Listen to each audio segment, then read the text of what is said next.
ಇಂದು ಶುಕ್ರವಾರ ಶುಭವ ತರುವ ವಾರ. ಇಂದು ಶುಕ್ರವಾರ ಶುಭವ ತರುವ ವಾರ. ಸುಮಂಗಲಿಯರೆಲ್ಲ ನಿನ್ನ ಪೂಜಿಸುವ ಪುಣ್ಯವಾರ.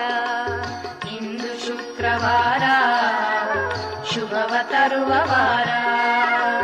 ಸುಮಂಗಲಿಯರೆಲ್ಲ ನಿನ್ನ ಪೂಜಿಸುವ ಪುಣ್ಯವಾರ. ಇಂದು ಶುಕ್ರವಾರ ಶುಭವ ತರುವ ವಾರ.